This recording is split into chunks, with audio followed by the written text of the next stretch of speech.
Welcome back. इस video में हम लोग स्टार्ट कर रहे हैं इलेक्ट्रोफिलिक एरोमेटिक सब्स्टिट्यूशन।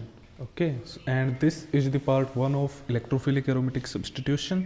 तो इससे पहले वाले चैप्टर के वीडियो, यानी कि जिन्होंने इलेक्ट्रोफिलिक एडिशन टू एल्केन्स वाले वीडियोस नहीं देखी हैं, एक बार उस चैप्टर की वीडियोस देखें, उसके बाद ये वाला चैप्टर स्टार्ट करें, क्योंकि वो चैप्टर देखने के बाद ये वाला चैप्टर अच्छे से समझ में आ जाएगा। ठीक है, तो पहले वो वाला चैप्टर देखें इलेक्ट्रोफिलिक एडिशन टू एल्केन्स, उसके बाद इलेक्ट्रोफिलिक एरोमेटिक सब्स्टिट्यूशन वाला चैप्टर करना है। ठीक है, सो लेट्स बिगिन। तो पहले वाले चैप्टर में हमने क्या किया था, हमने साइक्लोहेक्जीन की रिएक्शंस कराई थी। ठीक है, सपोज करो ये हमारे पास साइक्लोहेक्जीन है, हमने इसके अंदर जब परेसिड ऐड किया था तो यहाँ पे हमारे साथ पास इपोक्साइड की फॉर्मेशन हुई थी। ठीक है, और जब हमने एल्कीन के अंदर Br2 की रिएक्शन कराई थी, ब्रोमीन की रिएक्शन कराई थी, तो हमारे पास 1,2 डाई ब्रोमो एल्केन बना था। इस तरह से यहाँ पे जो ब्रोमीन है और यहाँ पे जो ब्रोमीन है, इनकी स्टीरियोकेमिस्ट्री अपोजिट आएगी। ठीक है, and this plus minus sign here is showing that an equal amount of other enantiomer, इसकी जो मिरर इमेज होगी वो भी यहाँ पे प्रेजेंट है। अब जब हम एल्कीन के साथ रिएक्शन कराते हैं इलेक्ट्रोफाइल्स की, तो ये वाली रिएक्शंस होती हैं। लेकिन जब हम बेंजीन के साथ सेम रिएक्शन ट्राई करते हैं, बेंजीन की स्ट्रक्चर ये होती है, 3 डबल बॉन्ड होते हैं 6 मेंबर्ड रिंग के अंदर, अगर हम इस तरह से उसको रिप्रेजेंट करते हैं। ठीक है, लेकिन असल में हमें पता है कि एरोमेटिक कंपाउंड होता है बेंजीन, तो उसमें जब हम परेसिड ऐड करते हैं या फिर Br2 की जब रिएक्शन कराते हैं बेंजीन के साथ, तो बेंजीन कोई रिएक्शन नहीं देता, ना तो Br2 के साथ और ना ही परेसिड के साथ। ठीक है, लेकिन अगर हम बेंजीन में जब हमने Br2 ऐड किया है, अगर हम बेंजीन में Br2 के साथ कोई लेविस एसिड ऐड कर देते हैं, फॉर एग्जांपल सपोज हमने एल्यूमिनियम क्लोराइड डाल दिया, तो यहाँ पे जो बेंजीन पे यहाँ पे हाइड्रोजन है वो सब्स्टिट्यूट हो जाता है ब्रोमीन एटम से। ठीक है, तो यहाँ पे सब्स्टिट्यूशन रिएक्शन हो जाती है। ठीक है, यहाँ पे होगी सब्स्टिट्यूशन रिएक्शन। ऑल्दो बेंजीन में हम सोचते हैं कि 3 डबल बॉन्ड है, लेकिन फिर भी बेंजीन के अंदर सब्स्टिट्यूशन रिएक्शन होती है, ना कि एडिशन रिएक्शंस। इट मीन्स कि ये वाले जो तीनों डबल बॉन्ड हैं, ये एक्चुअल में इस सिंगल आइसोलेटेड डबल बॉन्ड से अलग नेचर के हैं। ठीक है, उसके बाद ये सब हम एरोमेटिसिटी में पढ़ चुके हैं already 11th 12th and BSc में, कि एरोमेटिसिटी क्या होती है, कैसे रिएक्शंस देते हैं एरोमेटिक कंपाउंड्स। ठीक है, तो एरोमेटिक कंपाउंड क्या होते हैं, कौन सा रूल फॉलो करते हैं। ठीक है, दो तरह के रूल होते हैं एरोमेटिसिटी को जो एक्सप्लेन करते हैं, एक हक्कल सिस्टम वाला होता है, एक मोबियस सिस्टम वाला होता है। ठीक है, उन सब में हम नहीं जाएंगे, वो सब अलग टॉपिक्स हैं। हम एरोमेटिक सिस्टम में पढ़ेंगे कि रिएक्शंस कैसे होती हैं। तो बेंजीन में Br2 जब हमने ऐड किया तो कोई रिएक्शन नहीं हुई, लेकिन जैसे एक लेविस एसिड हमने ऐड किया Br2 के साथ, तो सब्स्टिट्यूशन रिएक्शन हो जाती है।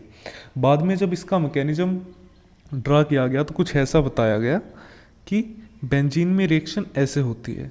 सबसे पहले जो हमने लेविस एसिड डाला है वो इस Br2 के साथ कोऑर्डिनेशन करता है। यहाँ पे जो ब्रोमीन के लोन पेयर हैं उनकी हेल्प से यहाँ जो लेविस एसिड हमने डाला है वो कोऑर्डिनेशन करके यहाँ पे कोऑर्डिनेट बॉन्ड बना देता है। अब यहाँ इस Br2 पे पॉजिटिव चार्ज आ गया, तो ये बहुत अच्छा इलेक्ट्रोफाइल बन गया है, इसे कहीं से भी इलेक्ट्रॉन मिले वो एक्सेप्ट कर सकता है। बेंजीन क्या करता है, अब ये वाला बॉन्ड शिफ्ट होके इस कार्बन के थ्रू अटैक करता है इस ब्रोमीन एटम पे।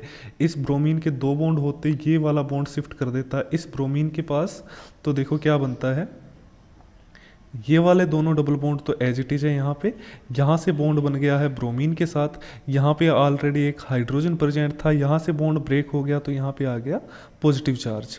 अब यहाँ से ब्रोमीन निकल गया। ठीक है, ब्रोमीन न्यूट्रल हो गया और यहाँ पे क्या है, ये वाला हमारे पास बन गया।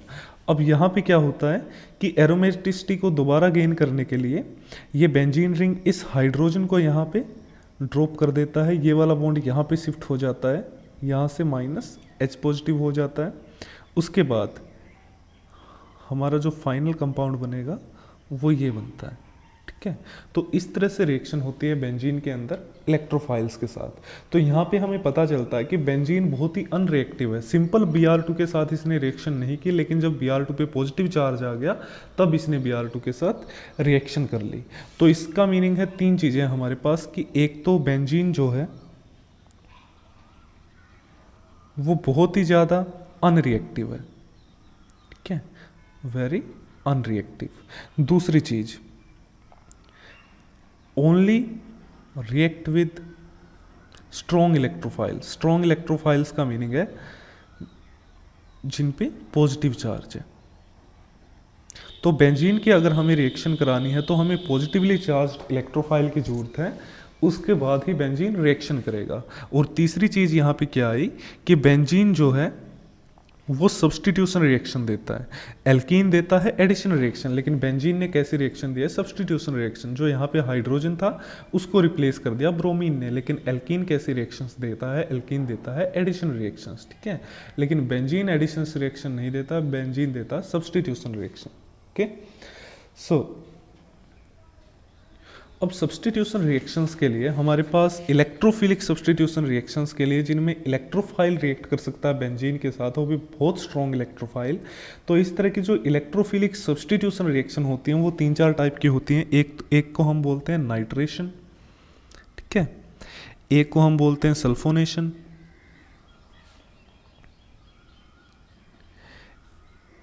एक को हम बोलते हैं हेलोजिनेशन, एक होती है फ्रीडल क्राफ्ट एल्काइलेशन, और सेकंड होती है फ्रीडल क्राफ्ट एसाइलेशन। तो ये 5 टाइप की जो है रिएक्शंस होती हैं बेंजीन के साथ। एक होती है nitration, sulphonation, halogenation, Friedel Crafts alkylation और Friedel Crafts acylation. Friedel Crafts alkylation, acylation, sulphonation, nitration और हेलोजिनेशन। हेलोजिनेशन रिएक्शन का एग्जांपल ये हमने अभी जस्ट किया है कि बेंजीन में अगर हेलोजन ऐड करते हैं हम किसी लेविस एसिड की प्रेजेंस में, तो यहाँ पे लेविस एसिड सब्स्टिट्यूट करता है एक हाइड्रोजन एटम को और हेलो बेंजीन बना देता है, ठीक है। This is an example of halogenation. Second, अब जो हमारे पास बची हुई हैं एक एक करके इनको हम स्टडी करेंगे।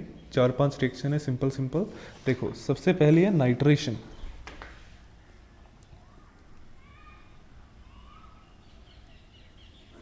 देखो हमारे पास नीड क्या है? बेंजीन हमेशा पॉजिटिवली चार्ज्ड इलेक्ट्रोफाइल्स के साथ रिएक्शन करता है, स्ट्रॉन्ग इलेक्ट्रोफाइल्स के साथ ही रिएक्शन करेगा।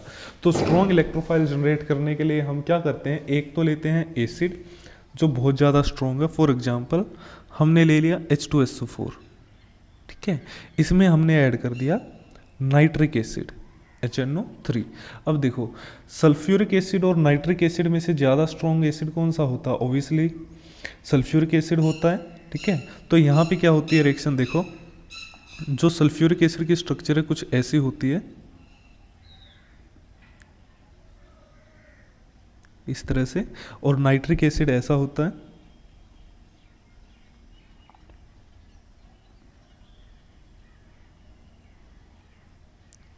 ऐसे, ठीक है। यहाँ नाइट्रोजन पे पॉजिटिव चार्ज होता है। तो यहाँ पे क्या होता है? देखो, यहाँ पे जो ऑक्सीजन एटम है ये वाला, यहाँ से जो हाइड्रोजन एटम अटैच है यहाँ सल्फर पे H2SO4 सल्फ्यूरिक एसिड में, इस हाइड्रोजन को एब्स्ट्रैक्ट कर लेगा, बिकॉज ये वाला स्ट्रॉन्गर एसिड है इस एसिड से। तो हमेशा जब भी 2 एसिड होते हैं, अगर कोई स्ट्रॉन्गर एसिड है तो वीकर एसिड को हाइड्रोजन डोनेट कर देता है। सो यहाँ पे क्या होगा? देखो, यहाँ पे ये वाला हाइड्रोजन एब्स्ट्रैक्ट हो जाएगा और यहाँ पे ये बन जाएगा OH2। ये वाला ऑक्सीजन यहाँ हाइड्रोजन पे अटैक करके यहाँ से हाइड्रोजन को निकाल लेगा। यहाँ पे हमारे पास ये बन गया, ठीक है, और यहाँ पे हमारे पास बन गया ये वाला।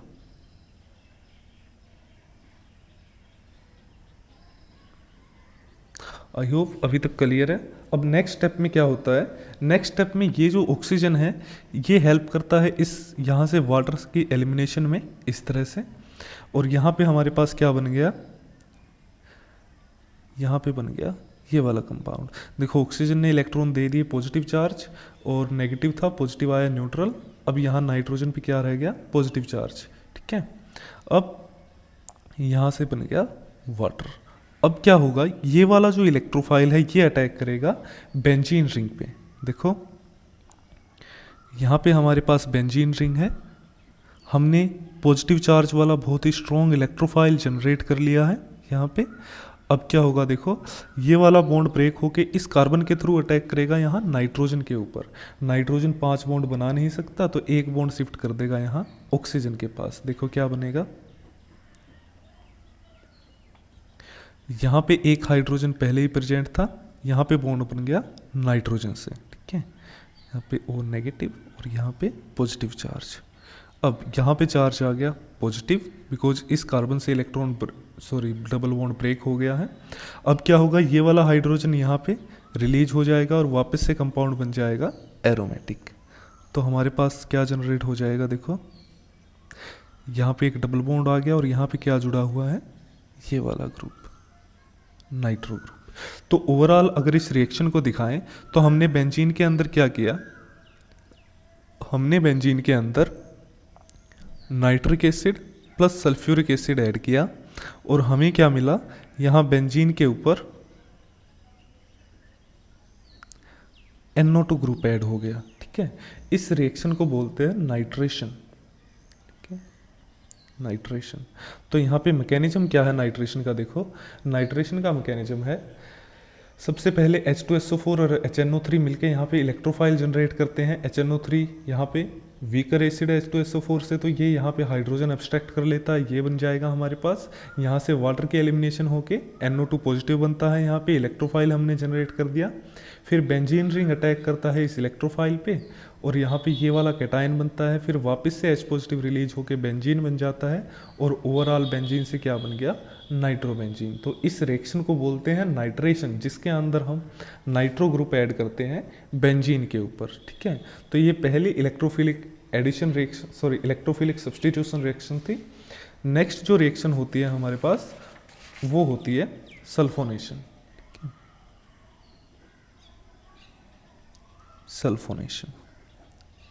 सल्फोनेशन में ओब्वियसली हम क्या करते हैं, SO3H ग्रुप ऐड करते हैं हम बेंजीन के ऊपर, उसको बोलते हैं सल्फोनेशन।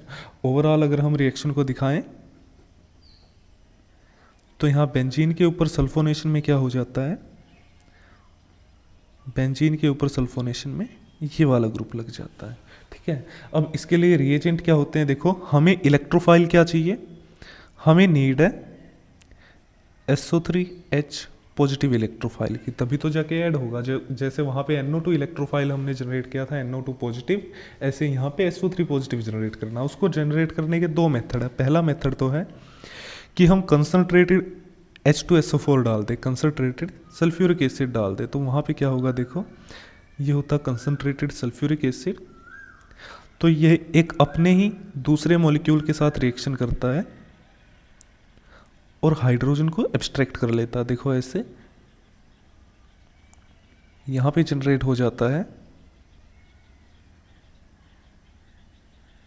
OH2 पॉजिटिव, ठीक है, प्लस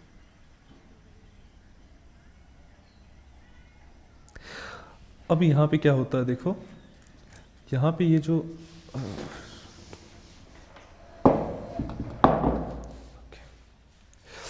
यहाँ पे ये जो H2O पॉजिटिव बन गया, ये बहुत ही अच्छा लिविंग ग्रुप है। तो यहाँ से ये ऑक्सीजन के लोन पेयर हेल्प करते हैं यहाँ से वाटर के रिलीज होने में। यहाँ पे हमारे पास जनरेट हो जाता है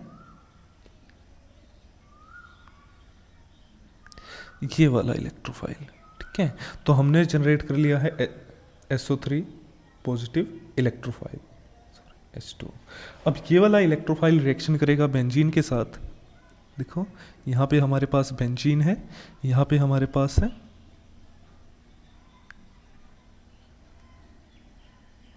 तो ये वाला बॉन्ड ब्रेक होके इस कार्बन के थ्रू अटैक करता है यहाँ पे सल्फर पे, और सल्फर ये वाला बॉन्ड शिफ्ट कर देता है ऑक्सीजन के पास। तो देखो क्या बनेगा, यहाँ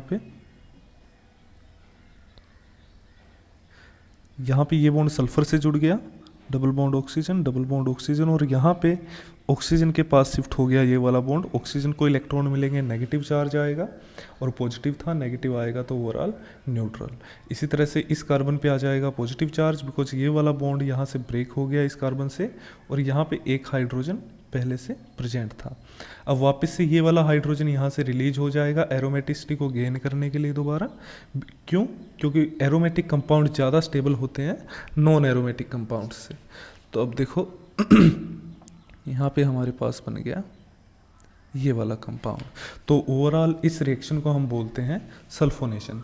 एक और मेथड होता है SO3 पॉजिटिव इलेक्ट्रोफाइल जनरेट करने का, ये तो पहला मेथड था हमारा। दूसरा मेथड क्या होता है, अगर आपको SO3 पॉजिटिव जनरेट करना तो आप H2SO4 सॉल्यूशन ऐड करके डाइल्यूट उसके अंदर SO3 गैस पर्ज कर सकते हैं, यानी कि SO3 प्लस H2SO4। ठीक है, यहाँ पे क्या होगा देखो, ये होता है हमारे पास SO3 मॉलिक्यूल इस तरह से। यहाँ पे H2SO4 मॉलिक्यूल से ये क्या करता है, हाइड्रोजन को एब्स्ट्रैक्ट करता है। देखो यहाँ से ये हाइड्रोजन को एब्स्ट्रैक्ट करता है और किस में चेंज हो जाता है, यहाँ से हमारे पास फिर से SO3 पॉजिटिव इलेक्ट्रोफाइल जनरेट हो गया और इसका क्या बन जाएगा देखो ये वाला। ठीक है, तो इस तरह से भी हम इलेक्ट्रोफाइल को जनरेट कर सकते हैं SO3 प्लस H2SO4, और इस तरह से भी जनरेट कर सकते हैं हम कंसनट्रेटेड सल्फ्यूरिक एसिड ऐड करके। तो ये वाली थी सल्फोनेशन रिएक्शन। इसके अंदर क्या होता है, कुछ नहीं, या तो हम ऐड कर सकते हैं कंसनट्रेटेड H2SO4, ठीक है, या फिर ऐड कर सकते हैं हम इसके अंदर SO3 प्लस H2SO4।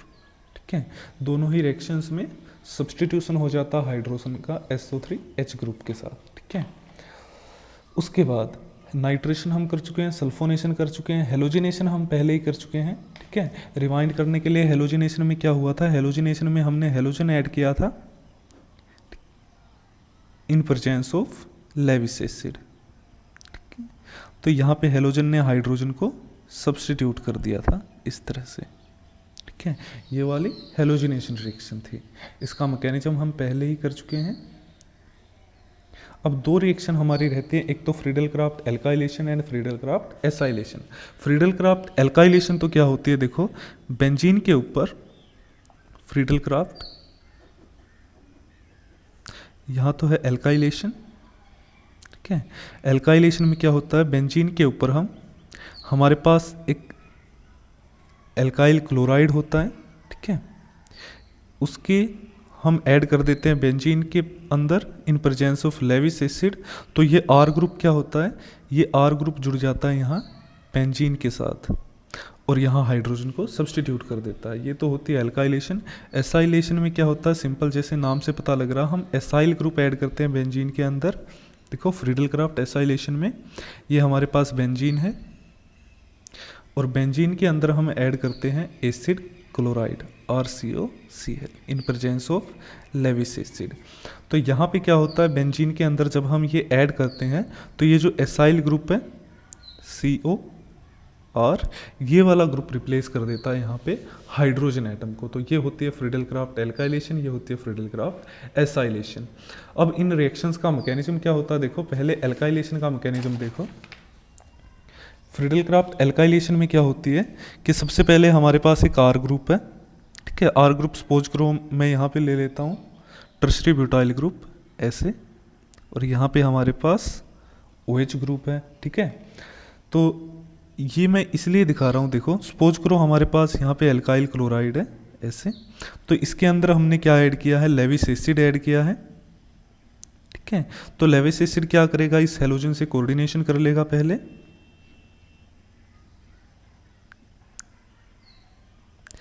और अब यहाँ से एक स्टेबल कार्बोकेटाइन की जनरेशन हो सकती है। तो ये हेलोजन यहाँ से निकल जाएगा, देखो क्या बनेगा, यहाँ पे कार्बोकेटाइन जनरेट हो गया। ठीक है, अब ये इलेक्ट्रोफाइल जनरेट होने के बाद बेंजीन क्या करेगा, इस पॉजिटिवली चार्ज्ड इलेक्ट्रोफाइल पे अटैक करेगा। ठीक है, ये वाला बॉन्ड इस कार्बन के थ्रू यहाँ अटैक कर देगा इस कार्बन सेंटर पे। तो देखो क्या बनेगा, यहाँ पे ये बॉन्ड बन गया और यहाँ पे एक हाइड्रोजन एटम है, यहाँ पे क्या आ गया, पॉजिटिव चार्ज। सेम मैनर में जैसे पहली रिएक्शंस हमने किए हैं, ये वाला हाइड्रोजन यहाँ पे शिफ्ट होगा एरोमेटिसिटी को गेन करने के लिए अगेन, और यहाँ पे हमारे पास क्या ग्रुप जुड़ गया, R ग्रुप जुड़ गया। ठीक है, तो ये वाली रिएक्शन ऐसे होती है, ये मैकेनिज्म है फ्रीडल क्राफ्ट एल्काइलेशन का। लेकिन कई बार हमें इस जो एल्काइल क्लोराइड है या लेविस एसिड इनकी नीड नहीं है। अगर हमारे पास स्टेबल कार्बोकेटाइन अल्कोहल से भी जनरेट हो सकता है, हम उसका भी यूज कर सकते हैं। फॉर एग्जांपल हमारे पास सपोज करो टर्शरी ब्यूटेनॉल है, यहाँ पे हम स्ट्रॉन्ग एसिड इसमें अगर ऐड करते तो वो क्या करेगा, इस OH का प्रोटोनेशन कर देगा। अब यहाँ से ये एक बहुत ही अच्छा लिविंग ग्रुप और गुड लिविंग ग्रुप अपने आप निकल जाते हैं सॉल्यूशन के अंदर। तो यहाँ पे क्या जनरेट हो जाएगा, फिर से कार्बोकेटाइन जनरेट हो जाएगा। अब इस कार्बोकेटाइन पे कौन अटैक कर देगा, फिर से बेंजीन रिंग यहाँ पे अटैक कर देगा, जैसे ऊपर वाले एग्जाम्पल में किया है। तो देखो फिर से सेम हमारे पास इंटरमीडिएट बनेगा ऐसे, यहाँ पे हाइड्रोजन एटम, यहाँ पे चार्ज आ गया पॉजिटिव, यहाँ से फिर से यहाँ से H पॉजिटिव लूज हो जाएगा और क्या बन जाएगा हमारे पास सेम वाला ये कंपाउंड बन जाएगा। तो इस तरह से ज़रूरी नहीं है कि हमेशा हमें इस एल्काइल क्लोराइड ही यूज करना पड़े लेविस एसिड की प्रेजेंस में। हम अल्कोहल का भी यूज कर सकते हैं स्ट्रॉन्ग एसिड की प्रेजेंस में, वो भी एक पॉजिटिवली चार्ज कैटाइन दे देगा और वो उस कैटाइन पे अटैक कर सकता है बेंजीन रिंग। ठीक है, अब देखो फ्रीडल क्राफ्ट एसाइलेशन का मैकेनिज्म क्या होता है। Friedel Crafts acylation similar mechanism से वर्क करता है। हमारे पास एक एसिड क्लोराइड था, इसके अंदर हमने ऐड कर दिया लेविस एसिड। ये लेविस एसिड कोऑर्डिनेशन कर लेगा यहाँ इस हेलोजन एटम से, तो क्या बनेगा देखो, ये हमारे पास जनरेट हो गया। अब ये ऑक्सीजन के लोन पेयर हेल्प करते हैं इस क्लोरीन को निकलने के लिए। तो देखो हमारे पास ये वाला कैटाइन यहाँ पे जनरेट हो जाता है इस तरह से, और इस कैटाइन पे अब अटैक कौन कर सकता है, बेंजीन रिंग इस कैटाइन पे अटैक कर देगा।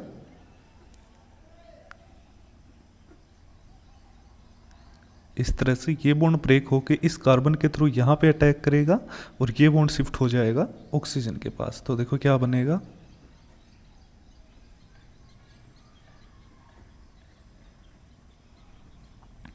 यहाँ पे एक हाइड्रोजन पहले से था, यहाँ पे क्या आ गया पॉजिटिव चार्ज। अगेन यहाँ से हाइड्रोजन लूज हो जाएगा -H पॉजिटिव, और फिर क्या बन जाएगा हमारे पास ये वाला कंपाउंड बन जाएगा। ठीक है, तो इस तरह से मैकेनिज्म है फ्रीडल क्राफ्ट एसाइलेशन का। तो इस तरह के हमारे पास रिएक्शंस होते हैं, इलेक्ट्रोफिलिक सब्स्टिट्यूशन रिएक्शंस। तो हमने क्या किया, हमने अभी तक 3-4 टाइप की रिएक्शंस पढ़ी हैं। कौन कौन सी, देखो एक बार हम यहाँ पे समरी करते हैं। देखो यहाँ पे है रिएक्शन, ठीक है, और यहाँ पे है हमारे पास कि रिएजेंट क्या यूज किया हमने, ठीक है। उसके बाद इलेक्ट्रोफाइल क्या जनरेट हुआ था, ठीक है। उसके बाद प्रोडक्ट क्या बना था।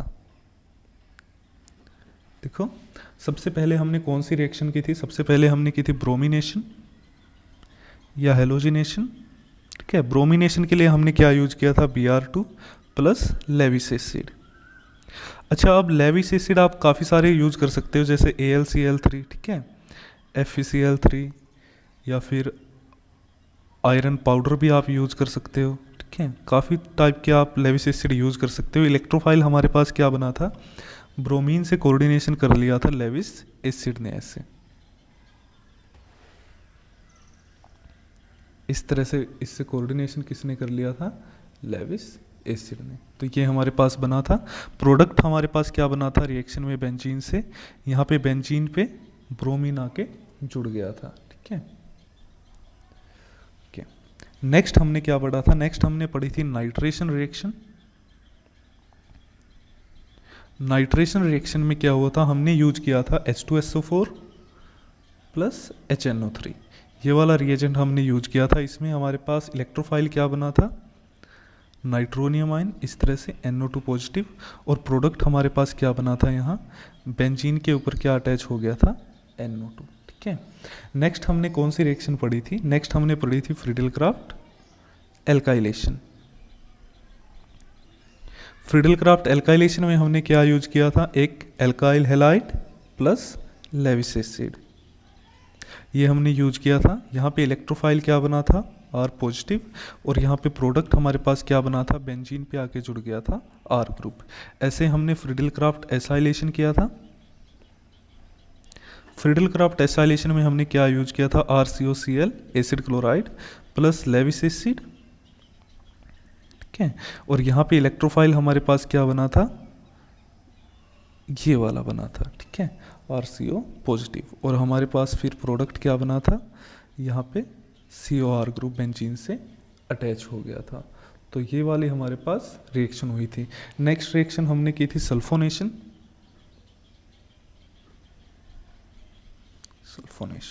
सल्फोनेशन में हमने रिएजेंट क्या यूज किया था, एक तो हमने यूज किया था SO3 + H2SO4, ठीक है, या फिर कंसंट्रेटेड H2SO4, ये वाला हमने यूज किया था। तो यहाँ पे इलेक्ट्रोफाइल क्या बना था, SO3H पॉजिटिव, और प्रोडक्ट हमारे पास क्या बना था, इसको ऐसे भी दिखा सकते हैं इस तरह से, और प्रोडक्ट में यहाँ पे क्या ग्रुप लग गया था, SO3H ग्रुप लग गया था। तो ये वाले रिएक्शन हमने कर चुके हैं। तो ये थी इलेक्ट्रोफिलिक सब्स्टिट्यूशन रिएक्शंस बेंजीन के अंदर। ये 3-4 तरह की रिएक्शन होती है, 4-5। तो इन्हीं रिएक्शंस में से होता है सारा का सारा बेंजीन पे सब्स्टिट्यूशन रिएक्शंस। और हम काफ़ी तरह के रिएक्शंस पढ़ेंगे। This was video 1 of electrophilic substitution on या इलेक्ट्रोफिलिक एरोमेटिक सब्स्टिट्यूशन रिएक्शंस। इससे पहले वाली जिन्होंने वीडियोस नहीं देखी हैं, इलेक्ट्रोफिलिक एडिशन टू एल्कीन्स, पहले उस सीरीज़ की वीडियोस देखें, उसके बाद ही ये वाला चैप्टर देखें, क्योंकि काफ़ी सारी चीज़ें यहाँ पे कनेक्टेड हैं। इसलिए मैं कह रहा हूँ कि वो वाला चैप्टर देखें, नहीं तो आप ये वाली भी देख सकते हैं, कोई प्रॉब्लम नहीं है, ठीक है, if you can relate to. Okay, so thank you.